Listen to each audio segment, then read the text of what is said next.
What's up, weirdos? Welcome back to my coverage of The Mask from Dark Horse Comics.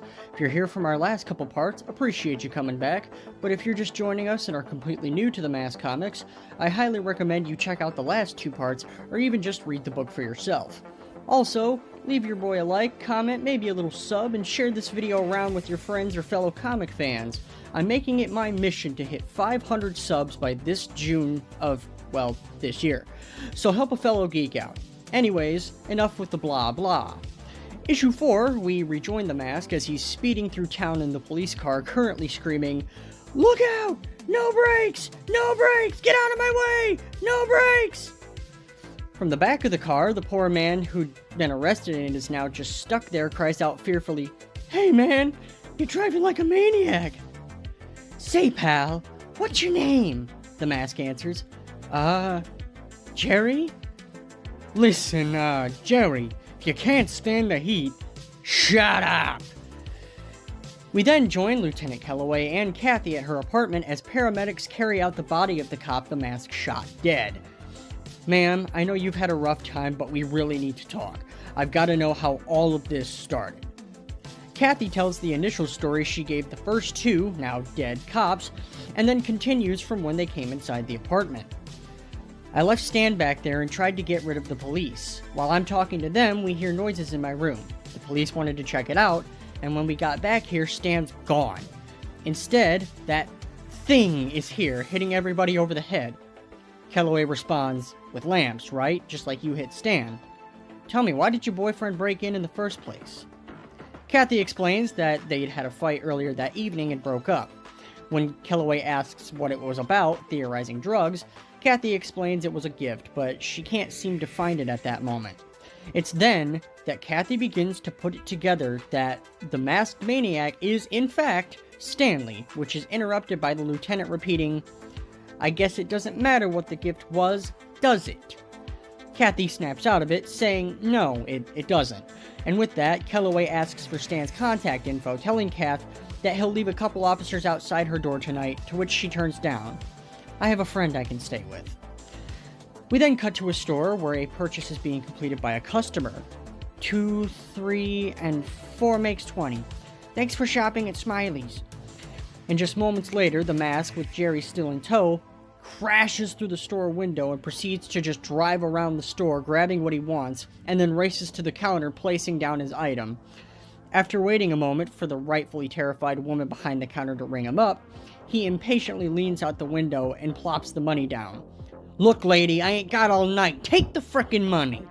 And speeds off. "What lousy service. I'm never shopping here again." Jerry then notifies the Mask. "Oh man, it's the cops. They're coming to get us." "You're such a baby. What'd you even get arrested for anyway? Wetting the bed?" the Mask teases before looking into one of the side mirrors of the car and aiming a pistol at one of the other approaching police vehicles and nails whoever is driving, causing the 3 police cars to pile up. Jerry, of course, panics, the Mask firing back, "Forget about it, you wuss. We got bigger fish to fry. Take a look over there," he says, pointing to a seemingly ordinary guy. "There, my friend, is Gary McWhirter, a deadbeat who owes me a pile of money." From there, we join Kellaway and another guy named Lionel, guessing a fellow lieutenant or detective or something, as they chat when suddenly the other guy hears on the radio that the Mask has been sighted at Burrell Avenue going west on Worley Boulevard, and with that, it's game on. Kellaway telling one officer to stay put no matter what he hears on the radio. And then gets in Lionel's car and radios in, "This is Kellaway. I want a dispatcher to arrange a roadblock on the west end of Worley Boulevard with all personnel in the vicinity. This time, he ain't getting away." And just to most definitely shit on that statement, we cut back to the Mask now chasing after McWhirter in the police car. "Where's my 60 bucks, you son of a bitch?" he yells while firing off his gun like crazy. And as the Mask runs McWhirter over, killing him, Kellaway catches up with him, instructing the guy driving to, when he gives the signal, to ram the Mask into the post office. And as he gives this instruction, the Mask spots them. "Oh, hi! You want a drag?" And begins speeding ahead, Kellaway close behind. Lionel noting, "But Lieutenant, they're doing 90. What about that poor guy in the back?" "Just do it!" Kellaway shouts, and as they bump into the side of the cruiser holding the mask, he hollers, "Nice knowing ya, Jerry!" as the car slams into the post office. I think. Kellaway and Lionel come to a stop, the other looking at the lieutenant disapprovingly. "Look, I did what I had to do, okay? Let's head back and see how that bulletproof bastard looks with a steering column through his chest." But before they can, wham! An axe slams down on the roof of the car, the mask, of course, alive and singing his lungs out. "Floor it, Lionel, floor it!" Kellaway screams. As they do, the mask goes nowhere, inhumanly balanced on top of the car. "Boy, a guy could really work up a thirst doing this," he says to himself as he swings the axe again, managing to break through the roof now. "Holy! Lionel, shake this psycho before he kills me!" "Lieutenant, look!" Lionel shouts. "The roadblock!" Thankfully, he manages to come to a screeching halt before they plow through, sending the mask flying backwards off the car at last. After getting out, a couple cops rush up to Kellaway and Lionel to see if they're okay, Kellaway saying they are, and to just look out for the big-headed guy, when suddenly a huge blast of flame hits one of the officers, burning him to a crisp. The mask is now holding a flamethrower and a machine gun in his hands. I know what you're thinking. Where do I get all the neat stuff, right? Before letting out a huge "Yee-haw!" and starting an all-out firefight between him and the cops. Meanwhile, the lieutenant, Lionel, and another cop are ducked down behind one of the cars, Lionel asking, "So what do we do now?" We wait till he gets tired. Kellaway, have you not been paying attention since you hopped on this case? Homie ain't getting tired anytime soon, and most definitely will not run out of ammo or fuel. At best, he'll probably just get bored. The mask keeps on shooting for a bit, but eventually the shooting stops. Kellaway and company come out of hiding, the officer who was with them pointing out that the mask escaped via the sewer. He definitely just got bored. Jump to a bit later, and elsewhere, we see the mask emerge from the sewer in front of a cop who doesn't notice him at first until... "Hello, officer!" "Huh? Hey, you're that ugly killer!" Don't get up! I've got a little something for you. A little song, a little dance, a little ammo down your pants." And the mask kills the cop by blasting him in the dick a few times before walking away. And I'll bet you thought stakeout assignments were boring, eh, pal? He arrives home saying, "Stan, old boy, it's time we left town." And Stan takes off the mask, tossing it on the bed, agreeing with it. And as he comments that he never really liked this city anyway and he's glad to leave, crack, crack. We see that Kathy is now wearing the mask and has killed Stanley. "Sorry, Stanley. I think I'm going to stay after all. I mean, a girl has a right to change her mind, doesn't she?" the mask says. And with that, we have the end of Stanley Ipkiss. Where will the mask go from here? Will Kathy end up folding and using the mask for herself and cause another violent killing spree? Actually, no. As issue 5 begins, called Mask Justice, we see her walking up the stairs of some building before the mask, displaying the power of speech while not being on a user yet again, pipes up, "You're making a big mistake, lady. We were meant for each other."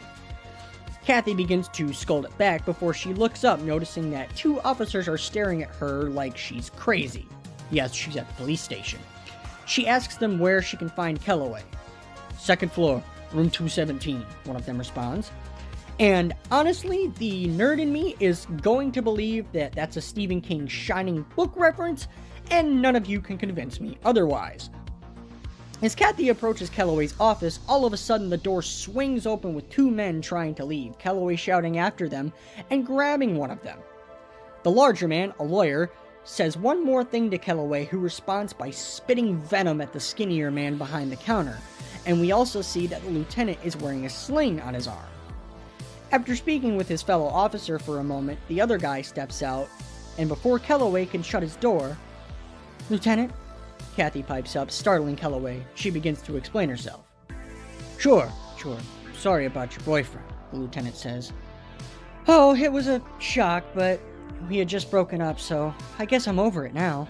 Kathy lies despite being the one who put on the mask herself and killed Stan. Kellaway's partner leaves the room, and Kathy and the lieutenant have a seat at his desk.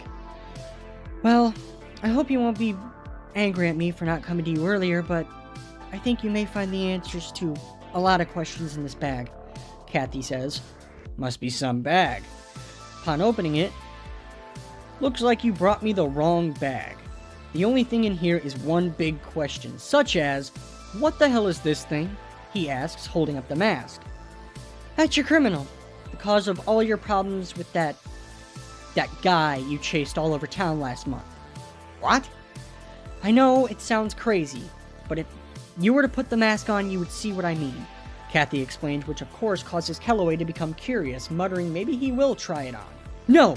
Don't put it on. Do not ever put it on, Kathy shouts, lunging at him and making him put it down. Concerned, Kellaway tells her to go home, get some rest, and come on back when they can discuss things more rationally, to which Kathy agrees. Don't forget this, says Kellaway, preparing to hand her the mask back, but Kathy says, oh no, I don't ever want to see that thing again. It's the police department's responsibility now. Do you hear me? I won't take it back. Okay, Kellaway says, putting the mask back down, following her to the door.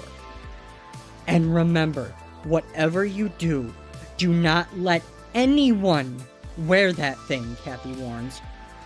You got it. Later that night, Kellaway is sitting at his desk, the mask still sitting nearby, within reach. Lionel walks in asking, You are going home tonight, aren't you? Sure, hold your horses. I've been meaning to ask. What is that? Lionel asks, pointing to the mask. Oh, that lady who was here earlier forced it on me, said it was important. She was pretty upset, so I played along. Not gonna leave it there, are you? Why the hell not? What if the captain sees it? You try explaining to him why evidence isn't properly filed. You know how he's been riding us the past few weeks, it might look bad. Alright already, I'll take it home and put it under my pillow. Happy? Kellaway grabs the mask on his way out. On his way home, he thinks to himself, why did I ever become a cop? I haven't been so frustrated since I was going through puberty. It's not scumbag lawyers legally obstructing justice, it's a hard-nosed captain out to nail me for not making an arrest in the Big Head case. Would have liked to see him handle that super sicko. He arrives home, now talking aloud to the mask. Home, sweet home. And as for you, I bet you belong to that poor girl's boyfriend. Probably scared her to have you around. Death does that to folks. Scares them, I mean. Especially murder. Well, enough chit-chat, friend. Time for dinner. And as he eats his dinner of tuna salad, he looks at the mask again. What'd she say again? Don't ever put it on? She was obviously distraught. He thinks as he proceeds to put it on, and holy Toledo! The little lady was right! The mask and Kellaway are now one and the same. You dumb fuck. And of course, the mask being cartoonishly invincible, Kellaway's arm is also now healed instantly. Then, walking past a window, he startles himself. Oh, that's me. Hi there. He proceeds to a drawer, commenting, if I'm not mistaken, there are some distinct advantages to this, guys, and grabs a hammer. Well, here goes nothing. Bonk! Ha, damn! I didn't feel a thing! He starts beating consistently on his head, giggling like a maniac. Woo-hoo-hoo, this is too much! But the hammer isn't proof enough for Mask Kellaway. Fun is fun, but let's give this a real test. Pulling out a gun and putting it to his head. Gee, if this doesn't work, won't I feel stupid? Now, if it didn't work, you'd feel, well, dead, most likely.